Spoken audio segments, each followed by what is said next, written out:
All right, we're back on the show right here. I've got Edward Vasquez right here from Devastation. How's it going, Ed?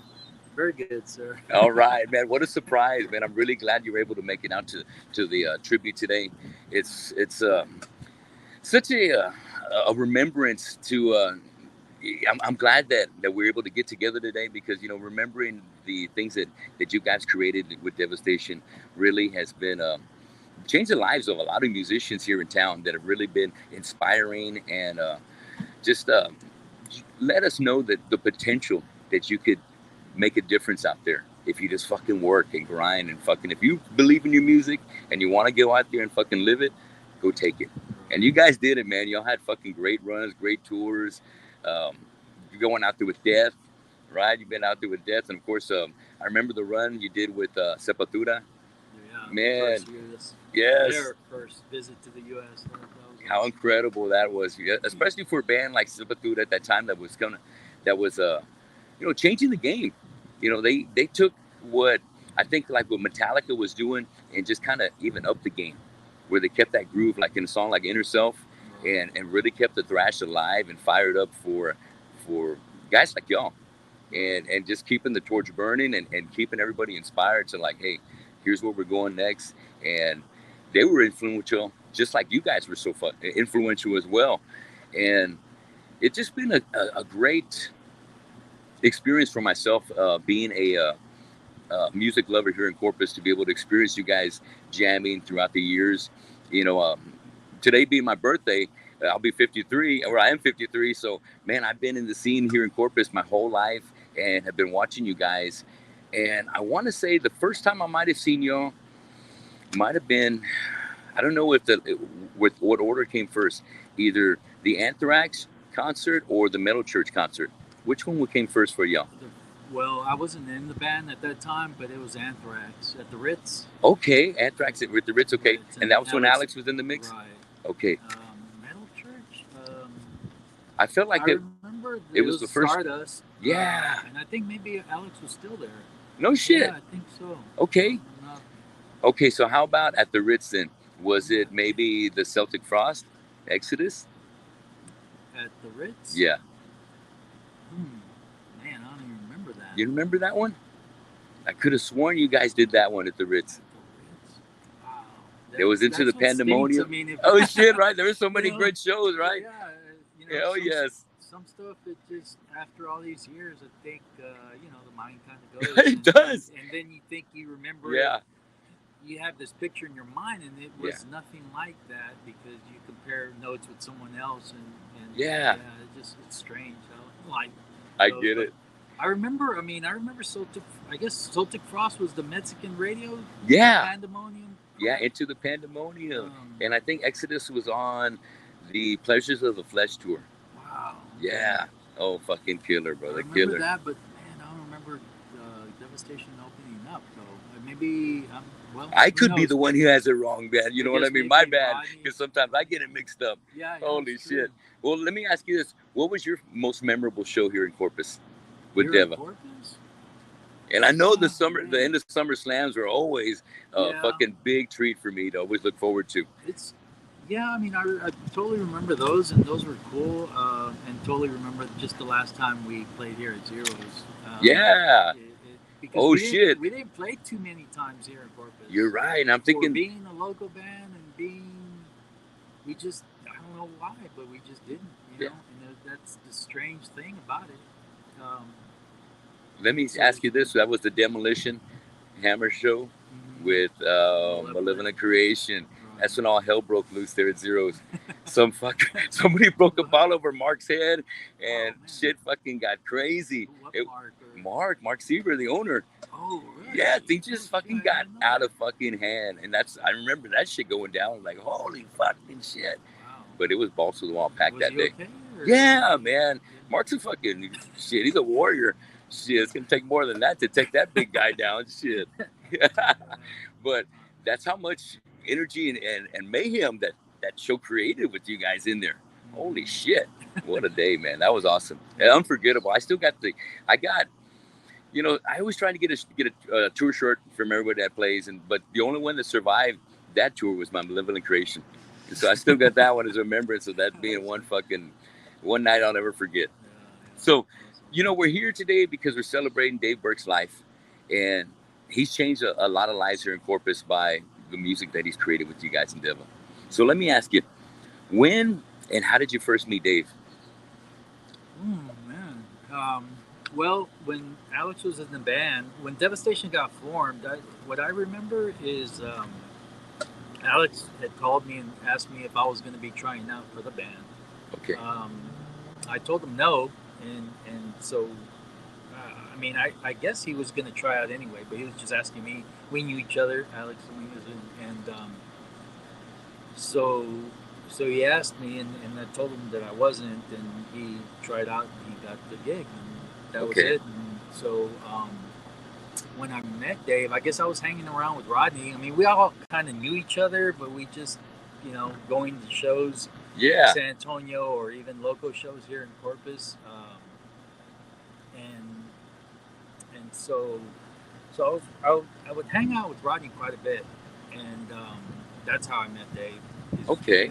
I was Yeah. just like helping the band whenever they needed help, pictures, or just like a roadie, or just hanging out. For real. Yeah. And so, All so that's right. kind of how I met Dave. Yeah. And then Alex was leaving, or you were ready to make a change, and No, you're at the right place. Yeah, I mean, when that transition happened, I was just at the right place at the right time, I guess. Okay. Yeah. It's basically. Had you played bass before? I started out learning guitar. And All right. So, they needed a bass player, so I just thought, yeah, I'd do bass. Yes. Wow, man. Um, The rest is history from right there, right? And how many years did that run? Well, they were formed in, I think, 86, early 86, February, January, something like Yeah. that, 86. And that Anthrax show, I was there helping them out. Just hanging Yes. out, too. And so, what was your question? Sorry. Well, I was wondering, like, you kind of got me off a little bit too. It's all But good. no, well, when you Playing bass and going from guitar to bass. yeah, they needed a bass player, so you started kind of you said you started picking it up. Yeah, I just picked it up. I thought, well, that's what they need. That's and I wasn't. I mean, honestly, I wasn't a good guitar player, and I wasn't a good bass player. Yeah. So I really feel grateful for being part of what was created. Yeah, and getting that opportunity to be in there. Yeah, exactly. So that was really, really just a gift. Really. What a break, right? I know, right? And I think that's the great thing about when you're getting started in a band, especially when you hadn't had a band together yet, and the bros that you're getting this first group together, you're all kind of learning. No one's great at their instrument yet. No one's a badass drummer or singer, especially. Really the singer's the last one to kind of really come into his own, because especially that first job as a singer. If you're 15 or 16, you really don't know what the fuck. You just know you kind of want to be that guy. You don't know how to play anything, but you want to be in the band. Yeah. So you'll do that, and that's kind of how I kind of wanted to do it. But I started out on drums myself. But being there at the right place at the right time got you the job. Next thing you know, it's like, fuck yeah, well, I'm gonna fucking nail this. And so you just kept getting better and growing. And as the band got better, everyone got better together. Right. Yeah. But yeah, I mean, the celebration of the life of what's going on today with Dave Burke, what a unique character he was. Yeah. And definitely be missed, right? But just the type of person he was just there's no one else like him, Yeah. And what a beautiful thing that was. I didn't get to know him. The closest thing I got today was going to one rehearsal with Dave Lozano at Dave's house. And, it was just a real quick, just kind of hanging out maybe for about an hour, but they just did all their stuff. And I just kind of sat back and just watched as they were just going over some jams. And Rodney was there. And, but I didn't get a real chance to talk to Dave or anything like that. But super cool guy. And was always very personable.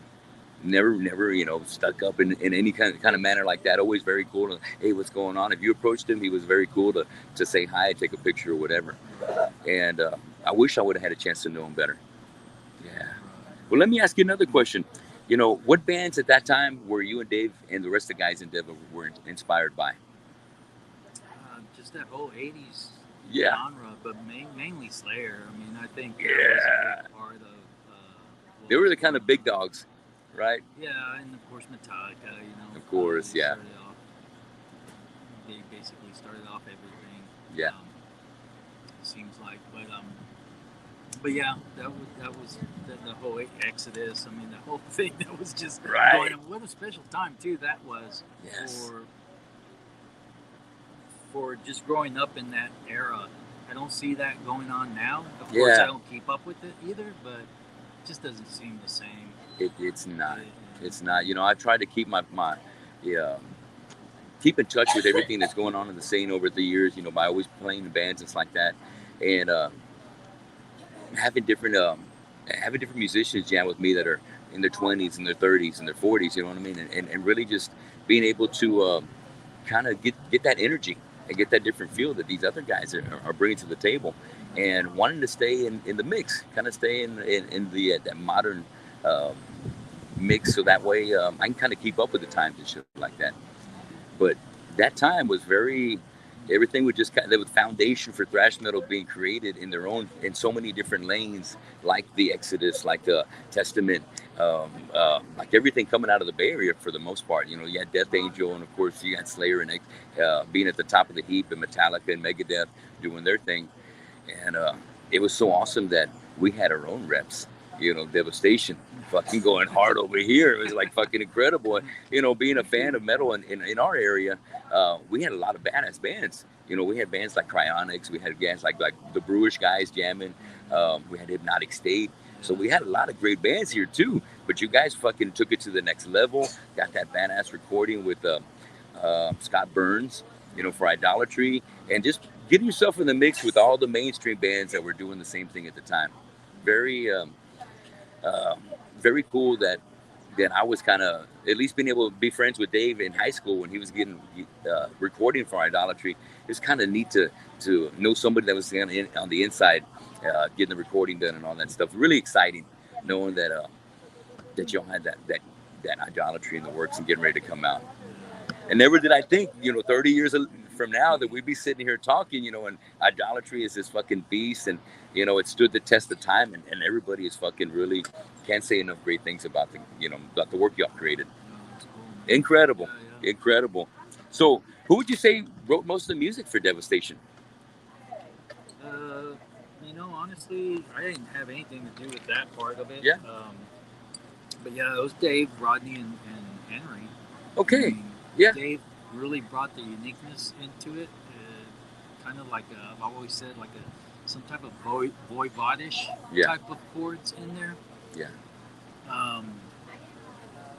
So yeah, that's what I remember out of the whole thing. They would get together, and Dave had a drum machine. Okay. So he would come up with a lot of the riffs.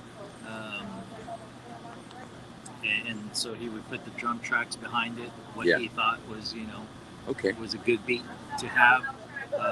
And then, of course, Henry would have his riffs to see if it would fit into the song. Or, but yeah, for the most part, it was those three guys. Wow, okay. I was interested in how y'all wrote the music, too, because, some bands will kind of just get into the rehearsal room and kind of just freestyle it, see what kind of comes from it. Or maybe one person will do all the writing and will bring the whole song to the table and say, okay, here it is. Let's put some drums to it. Here's where I think the vocals will come. And then you start piecing things together and layering things on top of there. But that's really cool. Dave already had the drums already in mind, so already had a pretty good idea when he was showing the band where you're going to go with it. That came later too, though. I think is so. I think they would get together, for Violent Termination. Yeah. I was there for the recording, but everything was already set. Like like this is what the song is, and Signs of Life. I believe they would get together and hash out what they thought. I do remember, like, sometimes Rodney would have he wanted to learn how to play guitar because he wanted to express himself on the riffs that he had in his mind. Yeah. But anyway, he would have ideas, So he would just, Kind of hum them out or something. Yeah, hum them out to Yeah. Dave, and Dave would get the, He'd get the message. That's and kind go of for what it. I remember. How it happened. How they did that. I wasn't actually there, Uh-huh. but I do remember Rodney talking about it, and so Yeah. I thought that was always cool. Like damn, That is was cool. So yeah, I like that. Yeah, with myself, it was like we lost a guitar player in my band's Integrity, and during that time, I was like, you know what? Teach me how to fucking play. I've always wanted to feel like what it was like to be like James Hetfield, sing and play guitar, and it's a bitch. It's a bitch. But I was able to play. I was able to learn a 6-song set enough so that way we did a show at the Center Theater, and another guitar player, we used to call him Rafe Gonzalez. Saw me and he goes, dude, I love to fucking play guitar for y'all, man. Too bad you guys already got it covered. I said, no, you got the job. You got it. I want to go back to vocals. He goes, no shit. He said, yeah, dude, you're in the band. So that really worked out right then. But since then, I've been wanting to learn how to play more guitar. I even picked up bass. But I know exactly how Rodney felt because, before that, I was like, here's what it sounds like. And me having a drum background, it would be a lot of like just drumming out the parts, things like that. And very cool. I like that story about Rodney getting the point across because he had those ideas he had to share. And I know, especially back in the day, I can only imagine all you guys had all these fucking badass riffs going through your heads and thinking, hey, I just got to remember them by the time we get back to practice because, we didn't have the technology that we do today where you can just bring out your phone and make some voice memos and etc. So we had to make do and just kind of base it off our memory. And if you're lucky, you might be able to write the music out. But at that time, I didn't know how to do that shit. So, did any of you guys were you familiar with like composing music and that part? I don't think so. I don't blame you. Anyone, Yeah. I think Dave took classical. I think in high school. Oh shit! Yeah. Which I believe he went to Carroll High School. Yeah. Wow. Wow. So he might have taken some. So he got some background in there. That's for sure. So. Wow. I also remember he loved Alan Holdsworth. Yes. So wow. He was out there. He had some strange influences. I know what you mean. Yeah. Well, it's funny what keeps our creative juices flowing. Right. You know what? Hell yeah. So let me know, or let me ask you this: what's your favorite show that you and Dave got to do together? I think for the most part, it's just getting a tour. Yeah. It wasn't like just one show. I never wanted to just play one show. Mm-hmm. I didn't want to just stay local. Yeah. So that's why I feel so thankful that I was able to actually experience going out and leaving Texas. Right. And going city to city. So that to me was trying to pin it to one show. It's impossible. But I mean, areas, there's pockets within the United States that really just got into, as in when people, the audience, audience-wise, the reaction that they would give you was the like good spots were McAllen, of course. Yeah. Mexico City. Yeah. Chicago. Whoa. Okay. Maybe some others, but man, those three are like the main. Like, wow. They fucking rage. Yeah. Houston. Yeah. I mean, you show up and they're gonna. It's gonna be a great time. Yeah, they're gonna come out. Right. Yeah. Then you had, Austin. Kind of, I mean, they got off to it, but it just wasn't the same. It's a different feel. Yeah. Yes. And sometimes it's kind of difficult. Not too difficult, but in a way, just to present yourself of who you are or what you want to be. Because getting that feedback is the best thing ever. It is, dude. I love to recycle that. Yes, and have that reciprocal energy going back. You pounding out the metal and them just raging and eating it up. You're like, yeah, we keep delivering the goods. Right. Oh, it's incredible. Well, let me ask you this one more thing. Do you know why the band just stopped playing? That's a good question. No, I don't actually. Okay. I mean, there's no pinpoint to it. Wow. We've talked about it over, just like between, myself and Rodney and or myself and my brother, just individuals, but not as a whole.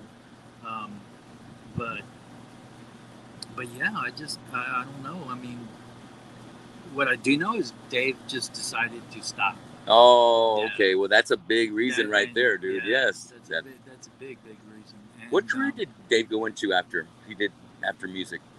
After that was it.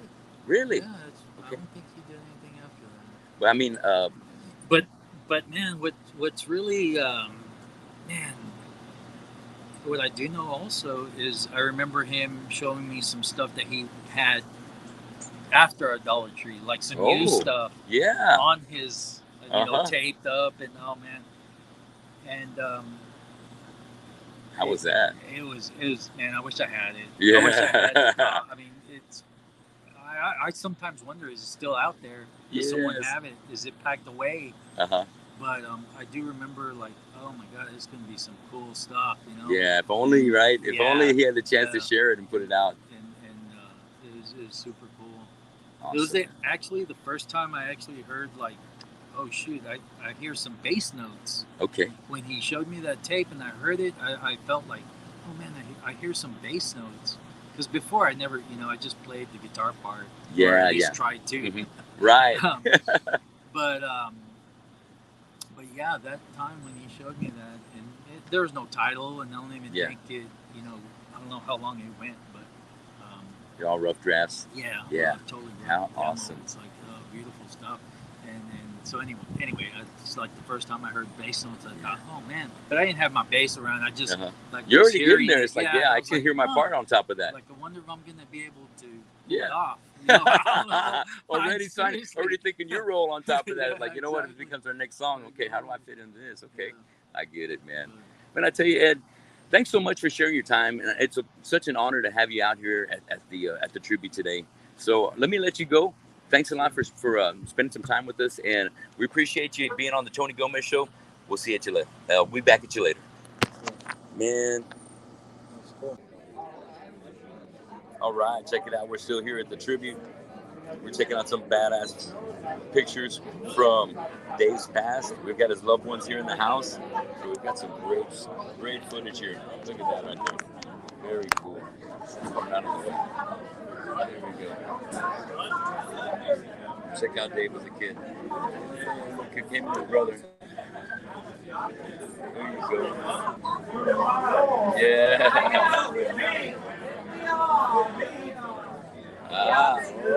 Whoa, that picture went by kind of quick. Let's see. Oh, there you go. Oh, there you go. You got to catch him while you can. Look, here you go. Check that thing. He's a dog lover too. Hey, now there's a good pic. Look at that. Yes, he graduated from Mary Carroll. Same as me. Ah, look, that was a good one. That one by too quick, I know, right? Oh, yeah, look, check him out. Oh, look at him with the axe. Oh, awesome pics. Yes, very cool. Look, check out that one. Hey, look. Oh, that was a good one. That went by kind of quick. Oh, look. Yep, that looks like one of his school pictures. Look at that one. Look, him jamming already. Look. That's what I'm talking about. Yeah. Look at that one. Check it out. Yep. Ready to fire off. That's a good one right there. Good one. Oh, look. Oh, there he goes. Yes, he was a Boy Scout. Yeah, he was a scout. Yep, look, there he goes. Hey, yes. Look, it looks like they're in Carlsberg Caverns right there. Mom, Dad, excuse me, Mom and brother. Oh, there we go. This is where we started off. Yes, there you go. There you go, right there. Look at it, man. The champagne toast. Maybe it was New Year's Eve that night. What a great time. We're having a great time over here, paying tribute. I'm ready to hear some Devastation. What do I got to do to hear some Devastation in here? Let's see. Yeah, we got a great turnout. Louie, drummer for Devastation, was here. We got Edward in the house over there saying hi to everybody with Rodney from Devastation. We got Dave Burke in the house as well. Pete Perales from Rock Soldier. You got Ralph from Cat House. Man, we're having a great event over here. Alejandro Arroz. We're having a great time out here. What a tribute. It's going to be a great time. I'm going to take a pause and see if I can catch Rodney for a minute before we sign off for the night, all right? But being friends, they had their hardcore musician show upside, but they were also good friends and they supported each other. And Dave Burke and Pete also, they supported their friends. And I was one of them for me being a female and hardcore, whatever, single, whatever, bar life, whatever business. But, when you have rough times, at least they were there also. Hey, we haven't talked about same bars yet. Shut up. That's a little bit later. But anyways, they were always there for me, and I didn't know a lot of people, so they always took up for me, stood up for me, and I was there supporting them. So help me. No more smoking for you, Perales.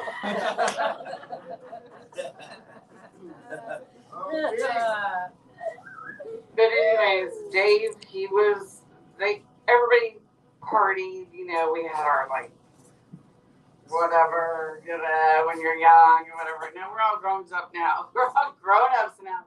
But we partied balls back then. But we still party balls. We still party balls. Woo, girl. Okay, no, we're grown up. But Bring a 19. No line. I really don't know what to say. I definitely wasn't planning on speaking up here, but I just got to say, Dave came to me in 1985. We were friends. He was in a band called Final Assault, and they were really doing stuff around Corpus. They were like the third, I guess. The Corpus metal tree, I guess, would be Purple Mushroom, Virgin Force, and then Final Assault. Well, Final Assault was taking off, doing stuff. They had opened for Yngwie, opening for Metal Church, and just out of nowhere, he called me one day and he goes, "Man, I'm gonna quit Final Assault." I'm like, "Dude, what are you doing? They're really happening. Musically, it's good stuff. You're kicking ass." And he's like, "I want to do something heavier, man. Something more aggressive, like thrash, And I'm like, "Wow, well, cool." And to backtrack, I was kind of helping manage Final Assault at the time. I had got him that show with Yngwie and stuff like that. But so he's like, "Yeah, I want to do something heavier." And I go, "Cool, well, good luck, whatever." And he's like, "Would you want to sing for the band?" And I'm like, "What? No, no way. I can't sing." And he's like, "Yeah, but thrash, you don't really have to sing. You can just whatever, scream and yell." So you pulled it off, buddy. I told him no at first, and then he kept on. But the thing I think I see now that Dave,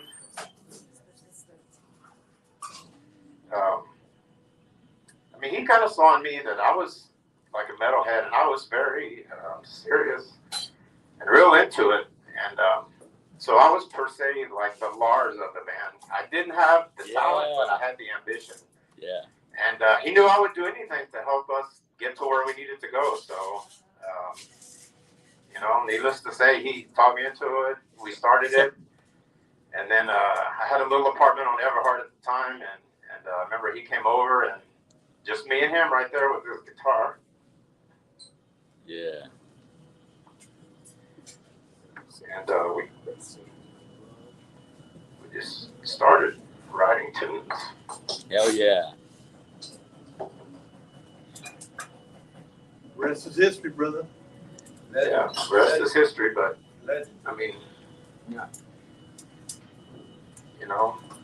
we're just young kids from Corpus, but we did what we could. We put out 3 albums, toured the world, and we had a great time. And kick ass. He was one of my best friends, but I appreciate him, and I thank him for giving me the chance. And I guess, like Pete said, the rest is history. We did what we did, and Dave's memory will live on in his music because he created some great music. Yeah. Yes.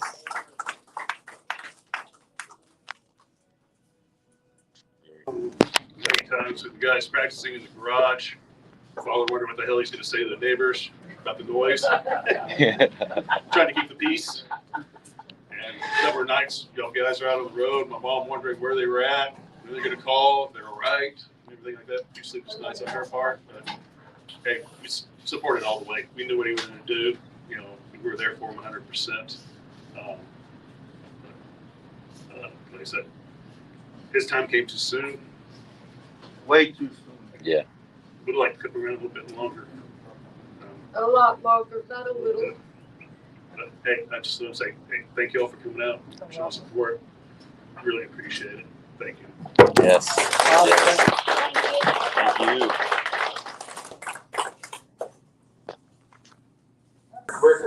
Break a breaker.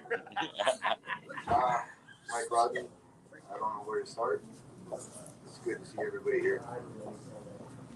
Big Dave. I played on Signs of Life. Yeah. And I played in several other local bands. Before that, I met Rodney at a Metallica meet and greet. And I somehow stumbled upon him again, and next thing I know, he's jamming in a band. And they're called Devastation. And became friends with him, kept in contact with him from me playing in different bands. And at one point, I was playing in a band called Hell Dogs. And the slot was Roddy Corpse, and the headliner was Devastation. Woo! And when I saw them play that show, I was like, holy fuck. It was a different level. I was like, yeah. that man was insane. Long story short, I played in every band on that bill. I played in Hell Dogs, I played in Roddy Corpse, and ended up in Devastation. Fuck yeah. Legend. So we got pretty lucky doing what we did, and they asked me to join, and I joined. I ended up living with Rodney for a bit, and ended up with Dave. Wow. Dave was super generous, and his parents, Helga and Frederick, amazing people, and had good times with them. We did some cool shit. I think I got kicked out, and then came back, quit, and then midway through that Idolatry tour, I get a postcard from Edward. I was like, that's funny. And I get a phone call from Rodney. Can you come out and finish the tour? And I said, I'll be there. Yeah. I ended what I call my drumming career playing with Devastation on the last leg of the Idolatry tour. Wow. All right. Fun times. We had plenty of good fucking times. Hell yes. They helped me with my career in music. And I would not have done what I did without Dave, Rodney, Edward, and Corpus. And I met a bunch of crazy cool friends, Brinkman, Matt Munoz, and it was Jesse Lopez. I had to learn his shit. Gonzo, Travis, Gus. There's too many people to remember. Bob. So it's nice to see everybody come around, but under shitty circumstances. Yeah. Yes. I agree, So, brother. Yeah. Thanks to Dave, Devastation. Good times. Good to see everybody here. Under shitty circumstances, I'm gonna miss that fucker. Yes. Thank you. Yeah, Louie.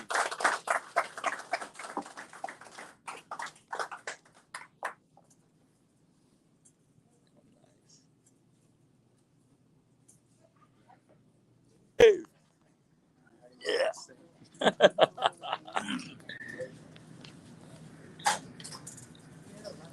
Anybody hear me? Brother, I've been hearing you for a long time. Oh yeah. In case you don't know, I'm Dave from Anchor Watt. Rodney and I and Dave, Mike Derringer, our bass player, we knew each other way before Devastation. Wow. before the final assault days. I mean, we always hung around. Honestly, without Dave, Rodney, it probably wouldn't have been an Anchor Watt. I mean, most bands supported each other so much all the time. Like Tony said, Into Summer Slam sessions were phenomenal. 2 shows in Mexico, outrageous. Wow. I'll never forget after the first show when we were leaving, I saw nothing but blood on the floor. Woo! And Trevino said, must have been a good show. Yeah. You can't remember it. Like Tony said, we never really advocated violence at all. It's just, it comes along with the style of music we play. All love. I don't know about for Rodney and them, but for us, it didn't work out good because we were banned almost everywhere we ever played. But I remember Rodney and all the guys from Final Assault come over to the house, and I had this huge 3,000 watt sound system, and it was a party. And it usually start out with like 10 people, and all of a sudden somebody like, hey, you got 70 people in your house, you know? And Good times. I know that if it wouldn't have been for Rodney, Dave, and the rest of the guys from Devastation, like I said, there wouldn't have been an Anchor Watt. They invited us.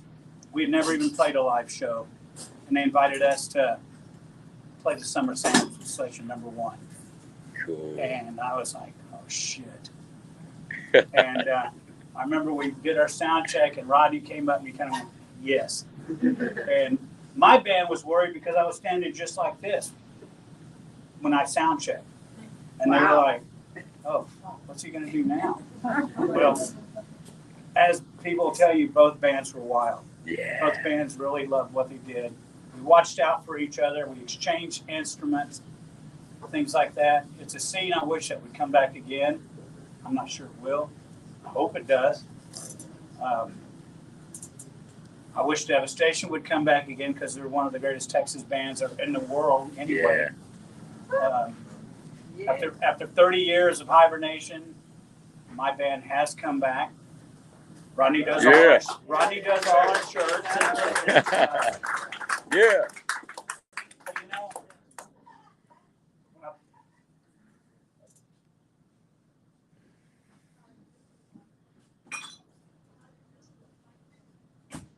I don't like to show a lot of feelings, but when I found out about Dave, my wife will tell you, I was a basket case.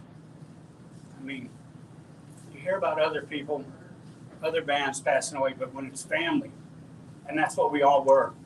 Amen. All the Corpus bands back then, and the San Antonio bands, Hell Dog. I mean, I remember we played with Hell Dogs one time, and I asked them how long it took them to get here, and they said a 12-pack. But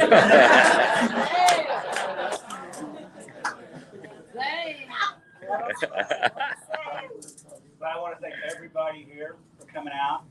I mean, it was a very special time in our life. Dave was an extremely special person that will never be forgotten. I remember when we first both got on Facebook, he would message me on his acoustical guitar. He would send me riffs. And I was like, damn, I can't wait to hear that all jammed up, you know? He did that a lot. He did that a lot. I want to thank everybody for being here from the bottom of my heart, man. We've lost, to me, a true brother and a true friend. Great. Thank you all. Yes. Well said, Dave. Well said.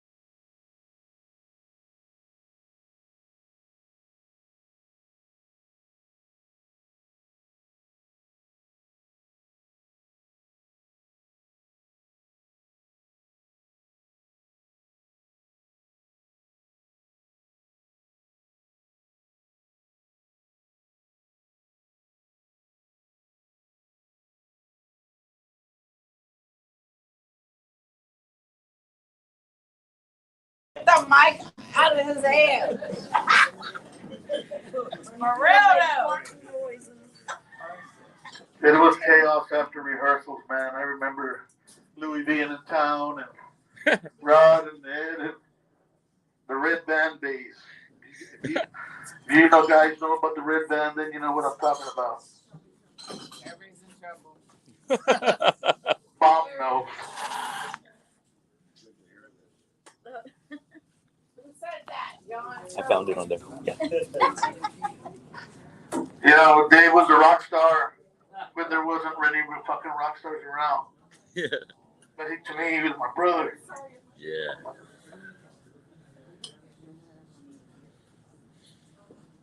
He was a brother, always. And it's not so cool from a brother.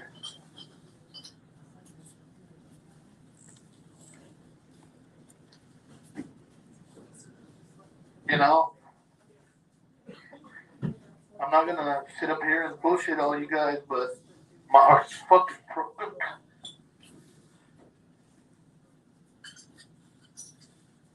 So like my brother Dave would say, let's cut all the bullshit and do a shot and rock on, man. Woo! And that's how Perales and Hell yeah. that was his right hand man. So I didn't expect anything like that's hard for him. Like that's I knew it. That's why I had to talk first. I hate you. I love you though, because he did say something. Michaela, I love you. Pete Perales, I love you. Tony Gomez, thank you, and everybody else from Devastation. I love you guys for showing up. And like, it's not over yet because Dave Burke is not over yet. Nope. He's in our hearts. He's always going to be in our hearts. And remember, it's going to be okay. Like, he's humble. Like, it was always like, it's going to be okay. Even if we went through shit, it was like, it's going to be okay. I feel like it's a movie, but I'm serious. He was like, it's going to be okay. And he had those eyes and his long hair. And you looked at him, he was very angelic. And he was, you knew he was true. He was true. He was true. Very true. And he was talented. How about that? And like, that's something. And his person, you wouldn't know that he was like that. But he opened up his guitar and he was like, like for real though, he's melodic. Like, and he loved his guitars. He loved to jam. He's music. He was so music.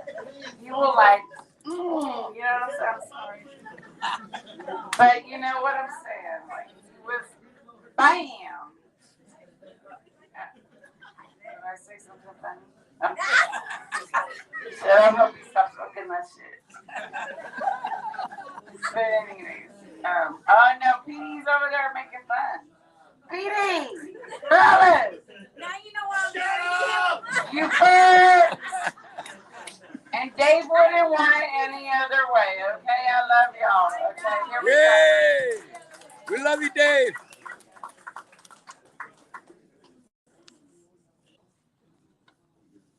Hello? Hello? All the zeros. Denise, it broke. I broke it. Broke it. Yep.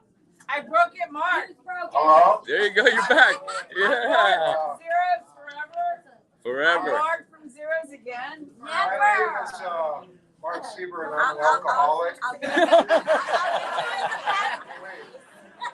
That's the wrong meeting. That's oops. No, I tell you, I have some great memories. Devastation started out in 1986, the same year my brother and I came down here and opened Wow. up a little redneck joint called Gold Nugget, turned it into a rock and roll place. Yeah. Yeah. Great memories. Dave used to come in there like after practice and tell me some, him and Steve Ayala, he told me some crazy stories on the road. One of the craziest stories I heard, he says, we're just like the opening band, so we didn't get all the food trays and all that crap. In fact, didn't even have a place to stay. We had to sleep in our van. And so we used to have to find a hotel or a apartment building to go take baths. We'd bring the shampoo in there. So I can imagine what the guy would think. You know, the maintenance guy coming next day, you know, all full of foam in the pool. What the hell?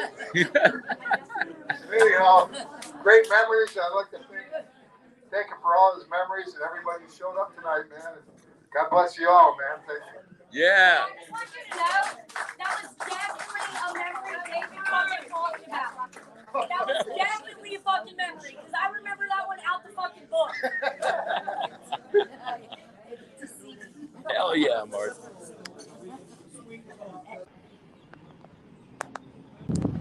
All right. So we're wrapping up here for the tribute for Dave Burke, guitarist for Devastation. What a great time it was. We had a great turnout over here at the Black Monk Tavern. Hell yeah. I'll be playing here later on tonight, but you tell you what, we had a great turnout. Everybody had a lot of great things to say. I hope you like everything that I was able to present for you today. What a loss to our metal community, but somebody will never be forgotten. And one of our great talents of Coastal Bend and a great friend. And as we can tell from everybody that spoke, that I got on the show earlier, that he really changed a lot of lives and he made things better for all of us. And I love the music that he shared, that he wrote and inspired me with. So, Dave Burke, rest in peace, rest in paradise, rest in power. God bless you. Thanks a lot for checking out the Tony Gomez Show. We'll see you again real soon. Keep grinding. See you at the show.